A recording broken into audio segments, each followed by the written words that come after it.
Somewhere on the border between France and Spain, there's a small island that can't seem to decide which country it belongs to. For 6 months of the year, it's Spanish. Then, on a single day, it becomes French.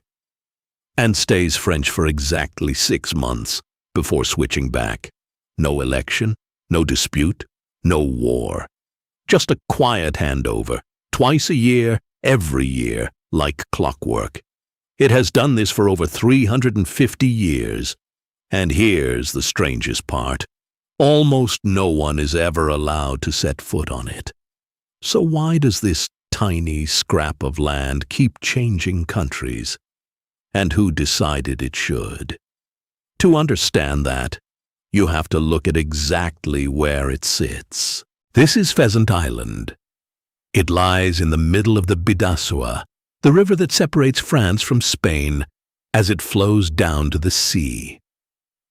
On one bank sits the French town of Hendaye, on the other, the Spanish town of Irún, and right between them, this narrow strip of trees, barely 200 meters long, closer to the Spanish side than the French one. Oddly, despite the name, there are no pheasants here. It likely comes from an old mistranslation. Because the island sat directly on the border, it belonged fully to neither side. That made it something rare in a divided Europe. Neutral ground, a place where enemies could meet without either one having to cross into the other's land. For centuries, that neutrality gave this little island a job far bigger than its size. In 1659, they came here to end a war. France and Spain had been fighting for 24 years, and to make peace, their negotiators met on this island.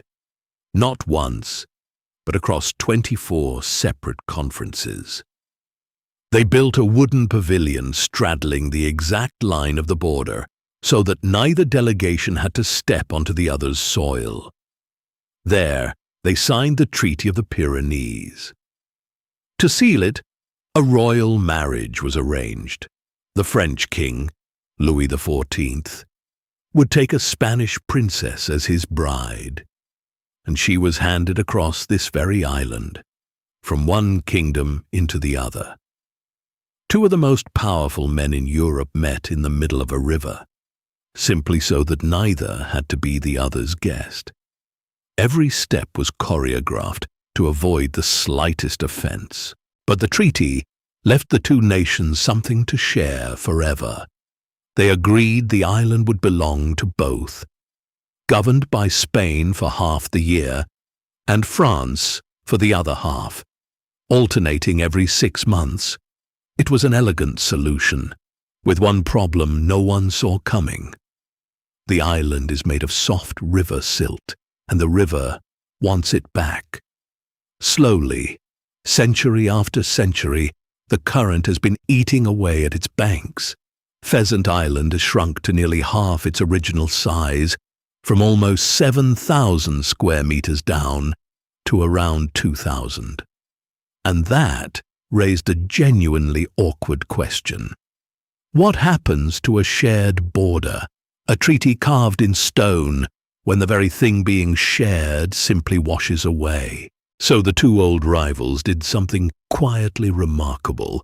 They cooperated to save it, reinforcing the banks and stabilizing the shoreline, holding the island in place against the river. And the ritual carried on, though here, the legend and the reality drift apart.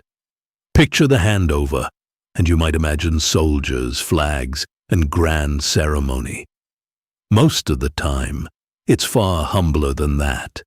Officials exchange responsibility. Maintenance crews clear the brush and check the old stone monument at the island center, and the paperwork quietly changes hands. That's it.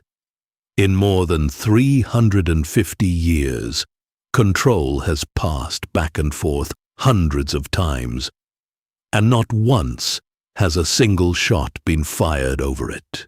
Which brings us to the real reason it's still there. By every practical measure, Pheasant Island should have been forgotten long ago. No one lives on it. Nothing worth having grows there.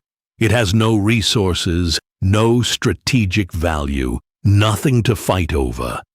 And that is exactly the point. It survives because it became a habit, a small, stubborn habit of peace. Two nations that spent centuries at war keep this ritual alive precisely because it asks so little and proves so much. That a border doesn't have to be a wall. It can simply be a place two countries take turns caring for. That's why it's there.